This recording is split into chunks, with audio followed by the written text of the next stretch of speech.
아직도 블록버스터가 가지고 계시는군요. 넷플릭스를 초반에 먹여 살린 그 네, 작품. 하우스 오브 카드, 참, 이렇게. 그게 약간 어떻게 보면은 지금 디즈니 플러스의 만달로디언 같은 존재 같은 거죠.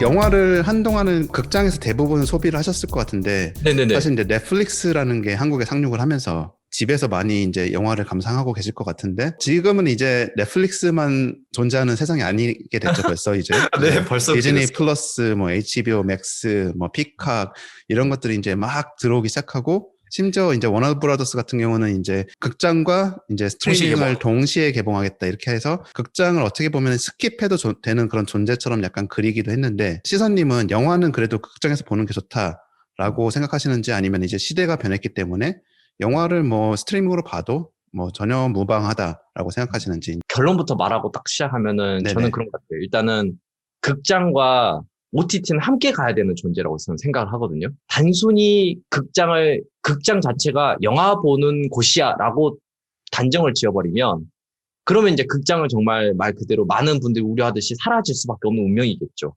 OTT가 제공하는 어떤 영상을 보는, 그러니까 순수하게 영화를 보거나 그 영상을 보는 플랫폼이라면 극장이라는 건 단순히 영화를 보는 거에서 끝나는 게 아니라 어떤 누군가와 추억을 공유하는 공간이라고 저는 생각을 하거든요. 그렇게 봤을 때 앞으로도 이거는 계속 같이 갈 수밖에 없다. 그리고 이것은 OTT 입장에서도 극장이 무너지는 건, 이제 이건 사업적인 문제겠지만 그렇게 반가워하지 않을 것 같아요. 네, 당연히. 왜냐면 OTT에서 소비되는 컨텐츠라는 거 결국에 한계가 있거든요. 맞아요. 근데 극장이 만약에 무너지게 되면 극장 개봉을 위해서, 그러니까 극장을 개봉하고 또 다른 추가 수익으로 뭐 다운로드 OTT를 파는 건 좋지만 어쨌든 극장 수익으로 타겟을 잡고 만들어진 영화들이 사라진다는 거거든요. 그러면 그쵸. 당연히 OTT 입장에서도 그런 좋은 영화들을 살 수 없는 이런 상태가 돼버리기 때문에 여러 가지 측면에서 결국에 극장은 계속해서 존속돼야만 하고 될 것 같아요. 네. 사실 뭐 엔드게임을 디즈니 플러스용으로 만들 수는 없죠. 그렇죠. 그거는 수지타산이 너무 한 맞기 때문에. 영상이 범람한다고 해서 우리가 되게 좋은 건 아닌 것 같아요. 그래서 네. 이런 극장 같은 그 오프라인 플랫폼이죠. 어떻게 보면 오프라인 큐레이터일 수도 있고 네. 이런 것들이 계속 존속할 수밖에 없는 상황이 저는 오히려 더 벌어질 것 같아요. 나중에는. 존속은 해야 되겠지만 그래도 기존보다는 좀 규모는 그렇죠. 조금 줄어들 수밖에. 줄어들고 또 네. 그 예전과 달리 이제 정말 극장에서 계신 분들도 극장이란 곳이 단순히 영화를 보고 가는 곳이다라기보다는 뭔가 정말 추억을 만들 수 있는 부분에 대해서도 고민을 할 수밖에 없는 시점이 와 있지 않나? 네. 그런 생각이 좀 들어요. 바로 집 근처에 걸어서 한 10분 거리에 극장이 하나 있어가지고 이제 애들과 월 정액제를 사실 끊었거든요, 저희는. 아, 네네. 그래가지고 한 달에 2번씩은 꼭 갔거든요, 애들과 같이. 아, 네네.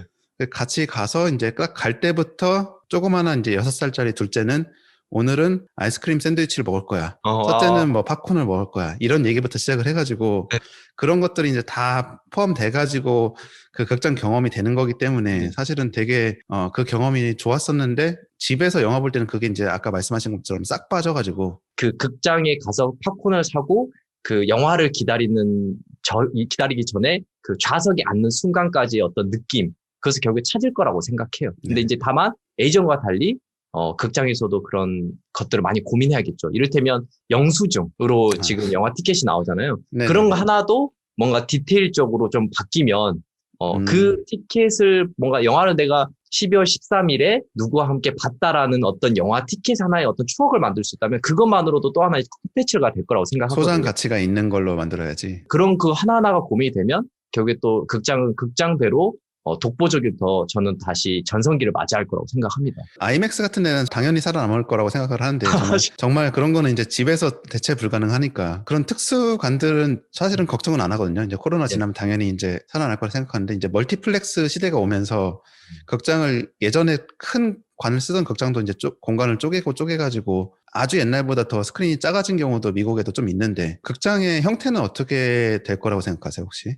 이게 좀 안타까운데 사실은 코로나 이전부터 이미 지난 몇 년 동안 굉장히 많은 독립예술 영화관들이 사라졌어요, 한국에서는. 정말 많이 사라졌고, 그러니까 코로나 이전부터 이미 많은 그 뭐 지원금이 끊긴다던가 아니면 다양한 이유로 인해서 굉장히 많은 영화관들이 사라졌습니다. 근데 네네네. 이 독립예술영화관들이 되게 안타까운 거는 이 영화관들은 어떤 누군가가 돈을 막 벌기 위해서 만들어질 수가 없는 구조예요. 대부분은 이제 그 지역의 영화를 좋아하시는 분들이 주축이 돼서 또 그 지방에 사는 여러 영화를 좋아하는 관객들이 돈을 모아서 합심해서 마치 조합원처럼 만들어서 이렇게 역사가 쌓인 독립영화관들이 되게 많았거든요. 네네. 그런 부분들이 이미 코로나 이전부터 이미 많이 사라졌는데 이 코로나 시기를 맞이해서 또 많이 지금 사라져가는 소식들이 들리고 있어요. 네. 그래서 저도 이제 걱정인 게 그러면 그걸 어떻게 살릴 것이냐. 저도 이제 그 극장에서 이걸 경영하는 사람이 아니니까 정확하게 그걸 할 수는 없지만은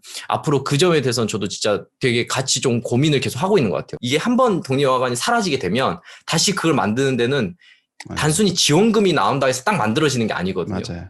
다시 역사가 필요하기 때문에 사람들의 역사가 필요하기 때문에 수십 년이 걸려도 만들어질까 말까 한 거거든요. 그리고 그래서 그거를 총대를 메고 좀 사명감이 있으신 분 몇 분이 계셔야 되는데 네, 사실 그쵸. 독립영화관을 운영한다는 게 정말 쉽지가 않잖아요. 진짜 쉽지 않죠. 그러니까 본인의 그런 쪽에 대한 정말 끝없는 애정이 좀 있으셔야지 그걸 운영하면서 이제 그 다른 사람들이 모일 그런 구축점이 되는 영화관을 딱 유지를 해주실 수 있는데 그런 분을 찾는 것도 정말 어려운 것 같아요, 사실. 그래서 그런 사람들을, 그러니까 저보다도 어떻게 보면 영화 열정이 더 대단한 분들이라고 생각하거든요. 진짜로. 근데 그런 분들을, 당장 지금 제가 어떻게 할 수는 없고요. 극장을 어떻게 살린다 이런 방법은 없는 거고, 네네. 다만 저는 이제 제 활동을 통해서 영화를 좋아하는 친구들이 좀 더, 자신이 좋아하는 거를 드러낼 수 있고, 또 언젠가는 그 친구들이 5년 뒤, 10년 뒤에 뭐 극장에서 일하게 됐다.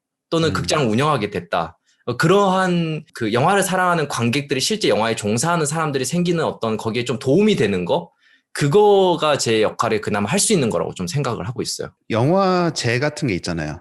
네, 영화제. 영화제, 뭐 좀 규모가 큰 것도 있지만 이제 네네. 작은 영화제도 많이 있고, 근데 영화제를 보면은 이제 실질적으로 프로그램을 짜가시는 프로그래머 분들이 계시잖아요. 프로그래머들의 역할이 어떻게 보면 이제 전 세계에서 이제 사람들이 보기 힘든 그런 영화들을 잘 그 섹션에 맞게 잘 프로그램 해오셔가지고 관객들에게 소개하는 그런 역할을 하시는데, 넷플릭스나 이런 OTT가 발달하면서 사람들이 점점 접하게 될 수 있는 그런 영상의 그런 종류는 점점 많아지고, 그걸 또 이제 온라인에서 시선인뿐만 아니라 이렇게 약간 코디네이트 해주는 분들도 점점 온라인 상에서 많아지고 하시는데, 그 영화제 프로그래머의 역할이 앞으로도 과연 계속 필요한 것인가, 이런 부분도 좀 궁금하거든요. 프로그래머님들하고 이렇게 가끔 통화를 하면 네. 다들 진짜 고민을 많이 하고 계세요. 여러 가지를. 그러니까 더 관객분들하고 어떻게 하면 소통을 할 수 있을까?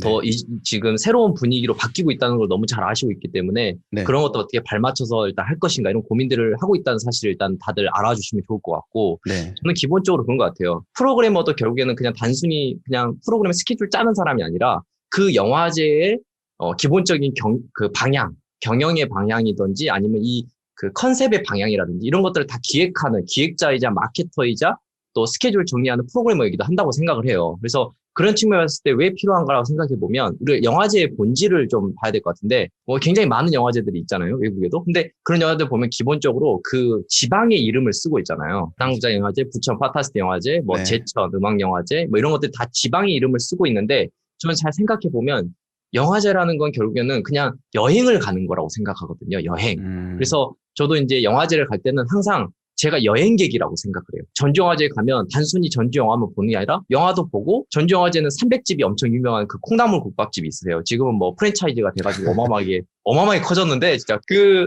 300집에 또 그 콩나물 국밥 한 그릇 먹으면 내가 전주영화제 왔구나.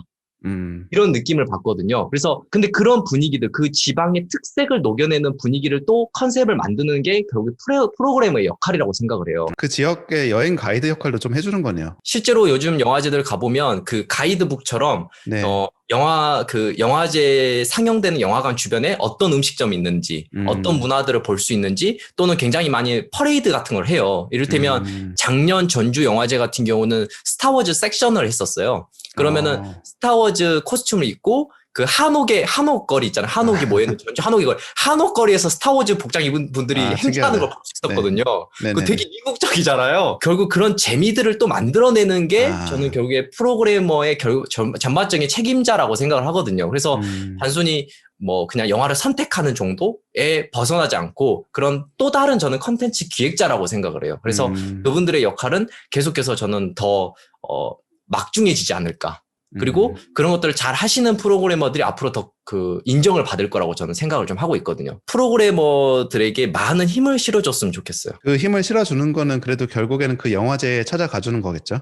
네, 그렇죠. 영화제 찾아가 주는 거고 또 지방에서 지원해 주시는 또 영화를 좋아하시는 그런 공무원들 또 책임자분들도 믿고 이 프로그래머님들에게 새로운 컨텐츠를 만들어낼 수 있는 그런 기회들을 지원해 주시면 제가 참 이거 영화제 밖에 있는 사람인데 이런 말까지 해도 될지 모르겠지만 한 명의 관객으로서 일단 저는 이제 한국에 있기 때문에 미국에도 제가 그 친구들 다른 애들 미국에 유학한 친구들 들어보면 우리는 아는 영화제가 너무 또 정해져 있잖아요. 미국의 영화제가. 근데 그거 말고 또 지방에 굉장히 많은 영화제들이 있다고 저는 알고 있거든요. 미국 영화제는 한국 영화제와 좀 다른 게 자본주의에 그게 있는 나라인지라 정말 그 서미션 피라고 해서 영화를 출품할 때 내는 돈이 어마어마해요. 그러니까 내가 단편 영화를 내더라도 내가 5만 원을 내고 내야 돼요. 그걸로 돈을 버는 영화제가 굉장히 많아요. 그 기회조차도 돈을 내라. 그렇기 때문에 약간 결이 좀 다른 느낌도 있고 대신 좀 지역마다 특이한 영화제는 있긴 해요. 이 근처에서 뭐 나파 영화제 이러면 나파 같은 경우는 와인으로 굉장히 유명하기 때문에 라운지 들어가자마자 막 와인이면 쫙 진열돼 있고 영화제인데 약간 와인과 관련 어울릴 만한 영화들을 틀어주겠네요. 그렇진 않아요. 여러 가지 뽑는데 그것도 나름 인터내셔널 필름 페스티벌로 돼 있긴 해요. 근데 이제 여러 가지 영화가 다 들어오긴 하는데 그 데코레이션이나 이런 건 전반적으로는 다 와인 중심으로 많이 돼 있고 이 지역에서 가장 큰 건 뭐 샌프란시스코 필름 페스티벌 이게 이제 서부에서는 뭐 LA 필름 페스티벌과 더불어 제일 큰 거니까 그게 이제 제일 좀 유명한 감독들도 많이 오고 이제 그런 게 이제 가장 일반적으로 한국에서 하는 영화제와 좀 비슷한 느낌? 미국은 사실은 지원금이 없는 시스템이거든요. 정부 지원금이. 그렇기 때문에 그 서미션 피로 약간 그 유지를 하는 거라고 보시면 어쩔 수 없이 또 그렇게 운영될 수밖에 없는 부분이. 여기는 한국에 있는 뭐 영진이 이런 데서 뭐 인디 영화 할 때 뭐 포스트 프로덕션 그런 걸 지원해 준다든지 이런 게 전혀 없어요. 정부 지원이 없는 곳이라고 보시면 돼요. 킥스타터에다가 자기 영화 포스트 프로덕션을 하기 위해서 뭐 만불이 필요하다 사람들이 이제 그동안 만들어진 거 막 조금씩 클립 올리면서 그럼 홍보하면은 또 도네이션 받기도 하고 약간 그런 식으로 영화를 그런 식으로 이렇게 운영해가죠, 사실. 썬댄스 같이 약간 큰 데는 안 낼 것 같지만 거기도 막 5, 6만 원씩 받거든요. 그죠. 일단 만들었으면 내보고 싶어 하니까 정말 전 세계에서 많은 사람이 낼 거고 그 돈도 어마어마할 거거든요. 썬댄스 영화제에서 뭐 상을 받고 수상해서 한국에서 개봉한 영화들을 보고 나오는 관객들하고 이렇게 분위기를 보면은 만족하는 분들을 별로 본 적이 없어요. 약간 너무 색다르니까. 썬댄스는 약간 그런 약간 독특한 취향이 있는 것 같아요, 진짜. 맞아요. 근데 저는 썬댄스 영화제 영화들 나오면은 항상 좀 사랑해요. 약간 좀 이게 뭐야 하는 게 항상 저에게 도전감을 약간 불러일으키는 기능을 하는 것 같기도 하고.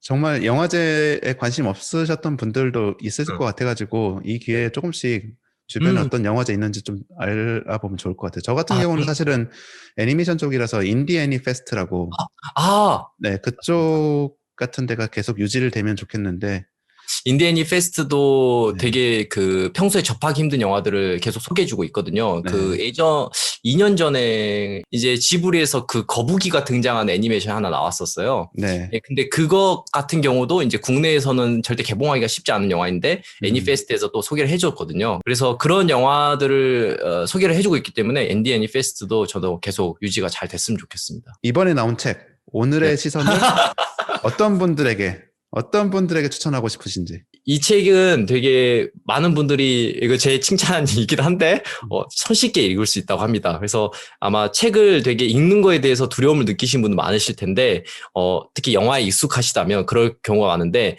정말 쉽게 읽을 수 있는 책이고요. 그리고 특히나 올해 정말 많은 분들이 극장에 가지 못해서 좀 아쉬울 것 같아요. 제 생각에는. 그래서 어떻게 보면 극장은 그냥 단순히 나 혼자 영화를 보는 것도 있지만 친구, 연인, 가족 함께 보는 건데 그게 아쉬웠을 거예요. 약간 수다를 떨고 이런 것들이. 그래서 제 생각엔 영화 친구랑 약간 대화를 나누듯 이 오늘의 시선 하드보일드 무비랜드라는 책을 하나의 영화 친구라고 생각해 주시고 읽어주시면 아마도 올해 좀 그 아쉬운 부분들을 채워줄 수 있는 좋은 영화 친구가 될 거라고 생각합니다. 네. 오늘 댓글 달아주신 분들 중에서 선정을 해가지고 여기 시선님 친필 사인이 들어가 있는 이 책을 보내드리도록 하겠습니다.